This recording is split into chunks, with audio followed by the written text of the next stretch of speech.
This is my first YouTube video ever. And y'all, I have been wanting to do this for such a long time. I have done all the thinking, all the planning, and done absolutely nothing about it. Well, that's not entirely true. I'll tell you in a minute what I did back in the day and why it never went anywhere. I also want to tell you my plans for this channel, even if it might change in the future. I think this is so cool when I find somebody on YouTube and I go to their videos and I sort by oldest and I can see their very first video, see how far they've come. And I think it'd be really cool to look back on my own first YouTube video. This first video is going to be more about me and why I'm doing this. So one of the reasons why I'm creating this channel is I've always wanted to have an outlet to talk about nostalgia, pop culture, marketing, retail, but also the things that we can apply to our small businesses. I'm always so interested in looking at big brands and decisions that they made and why a nostalgic or iconic brand did the things that they did and weren't the same as they used to be. So at least at first, who knows where the channel will go. I just want this to be a fun commentary on the things that we all see and we're all observing. But truthfully, I should have started this channel over a decade ago. YouTube was such a big part of my life back in 2008 when I had my first full-time job and I was sitting in a gray cubicle all day. So I would come home, it would already be dark, and I would go to YouTube and I would look at makeup tutorials or shopping hauls. And that was my joy at the time. That was so exciting. That was something I looked forward to every day. I don't think that I actually wanted an account at the time. I was just using it as a consumer, not a creator, but that changed. And I wanted to start my own channel by around 2010, which is so long ago. And I completely chickened out because the first piece of footage that I ever filmed was an outfit of the day. It was very popular back then. I think it was new back then, a new concept. And I got this cool dress. I was going to explain where I got it. It was from Urban Outfitters. It was really cute. I was very excited and I just thought it was going to go well. And it probably did in retrospect. But I watched the clip right after and I hated how my voice sounded. And I just completely gave it up. I said, I sound awful on audio. So there's no way I'm doing this. And I gave up that thought that I had been building up for 2 years in an instant. That was my very first video that I ever created. It is nowhere to be found. It was deleted promptly. It probably wasn't even bad. It probably was not even bad, but I hated the way my voice sounded. That was all it took. I actually was using this camera right here. I just recently found this. So that was really exciting. This was my camera that I got in 2009. So this was the camera that I used for it, but it's long deleted. But this is so nostalgic and cute. I loved this camera, and that's what we used back then. Everything is different now, but this would have been what you used for YouTube if you wanted to.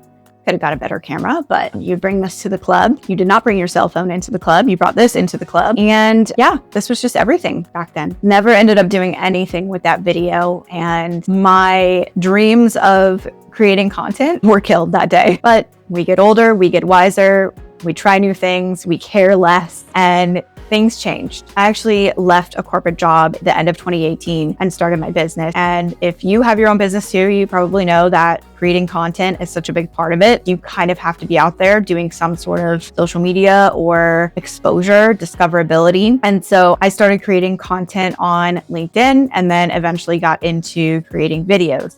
But they were always short form videos or the occasional live stream, which was, I think, easier because you could just talk freely. And sometimes you were talking with somebody else. So that made it a lot easier. That is a huge reason why I want to have a YouTube channel now is long form video is kind of on top right now. And I wanted to get better at all the things I was already doing in video and in my business. My primary social media up to now has been LinkedIn, which is funny because I'm such a perfectionist, or I'm a recovering perfectionist, I would say.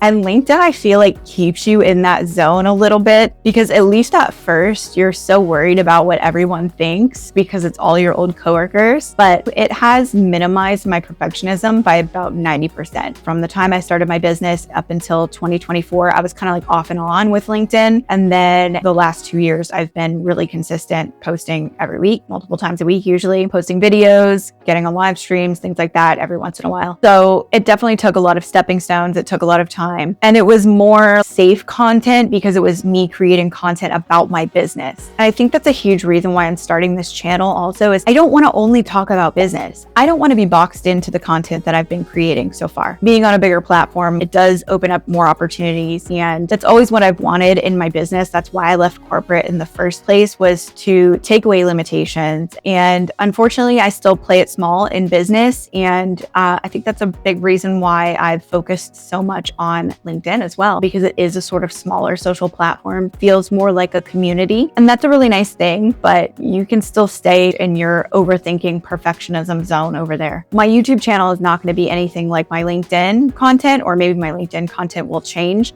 But I think the things that I want to talk about on YouTube are not really enticing over on LinkedIn. I don't know. The jury's still out on that. We'll see. But they are fundamentally two different platforms. I think also you put so much work into content on LinkedIn and it lives for a day and a half and then it's done. Whereas you create content on YouTube and someone could see that video 5 years later and it's still relevant. Even though this is just fun and experimenting at first, I feel like I wasted so many years being a perfectionist and not doing the things I wanted to do that now I'm ready to get back the work that I put in. A lot of us are just limiting ourselves and I don't want to do that. One of my biggest dreams is I just want to be in a TJ Maxx commercial, and they're not going to find me on LinkedIn. They're not going to find me over there. They don't even have a proper company page that you can find on there. I looked up to so many YouTubers over the years and wondered if I would ever have the guts to do it myself. And I never felt like I was ready. I always felt like, oh yeah, next year I could probably do that. Or maybe in a few years I could do something like that. I just think it's so inspiring and incredible that you could create an entire business or grow your business talking about something that interests you or reaching a much bigger audience. And I'm ready for it, even if it takes a lot of time and consistency. I know that's what it takes. So if you're wanting to watch this unfold, definitely subscribe. I'd love to have you around, and thank you for watching.